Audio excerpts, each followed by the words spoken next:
Assalamualaikum warahmatullahi wabarakatuh. Perkenalkan, saya Putri Klasita Noverianti dari Prodi Hukum Keluarga Islam kelas D dengan nomor NIM 182101182.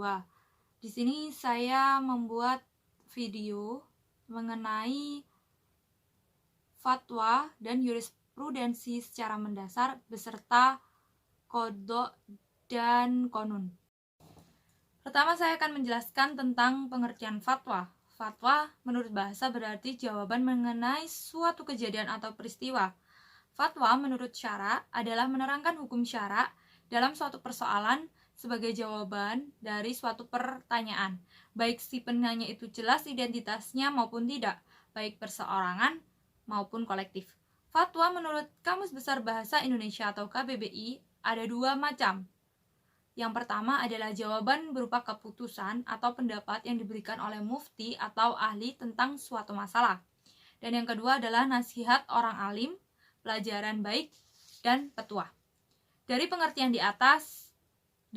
yang saya sebutkan, dapat disimpulkan bahwa fatwa adalah hasil ijtihad seseorang mufti sehubungan dengan peristiwa hukum yang diajukan kepadanya. Jadi, fatwa kasus daripada fikih atau ijtihad secara umum karena boleh jadi fatwa yang dikeluarkan seorang mufti sudah dirumuskan dalam fikih namun belum dipahami oleh peminta fatwa atau si peminta fatwa tersebut belum terlalu mengerti apa jawaban dari seorang mufti tersebut.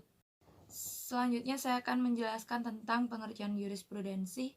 Jurisprudensi menurut Yan Pramadiapuspa adalah kumpulan atau seri keputusan Mahkamah Agung berbagai vonis, beberapa dari berbagai macam kasus perkara yang berdasarkan dari pemutusan kebijaksanaan di setiap hakim sendiri, yang kemudian dianut oleh para hakim lainnya untuk memutuskan kasus-kasus perkara yang hampir atau bahkan sama.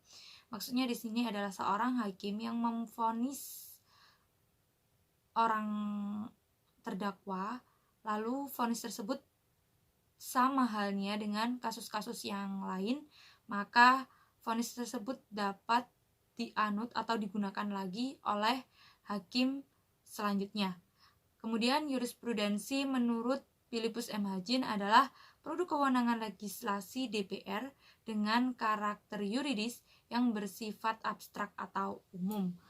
Dasar hukum dari jurisprudensi adalah Undang-Undang Nomor 48 Tahun 2009 tentang kekuasaan hakim, dan undang-undang tersebut berbunyi pengadilan tidak boleh menolak untuk memeriksa perkara, mengadili perkara, dan memutuskan perkara yang diajukan dengan alasan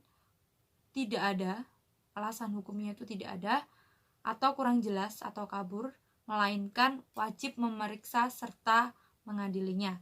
Selanjutnya saya akan menjelaskan tentang qanun. Qanun dalam Kamus Besar Bahasa Indonesia disebut kanun, yang berarti undang-undang, peraturan hukum, kaidah, kitab, undang-undang. Qanun dalam Kamus Besar Bahasa Arab adalah undang-undang, kebiasaan atau adat.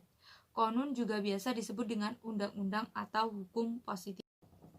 Adapun qanun itu berbeda dengan perda atau peraturan daerah. Kalau qanun itu harus berlandaskan pada asas-asas keislaman atau tidak boleh bertentangan dengan syariat Islam. Itu adalah qanun.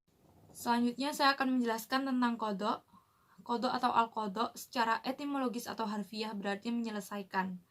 Al-qadha dalam istilah fiqh berarti lembaga hukum. Juga dapat berarti perkataan yang harus diucapkan oleh seseorang yang mempunyai wilayah umum atau menerangkan hukum atas dasar mengharuskan orang mengikutinya. Ini berdasarkan agama. Al-Qadha dalam perspektif Islam adalah lembaga peradilan menurut ilmu hukum atau rechtspraak dalam bahasa Belanda. Dari video yang saya paparkan sudah jelas apa itu fatwa dan jurisprudensi dan qanun dan al-qadha atau qadha.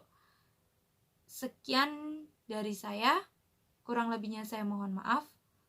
Wassalamualaikum warahmatullahi wabarakatuh.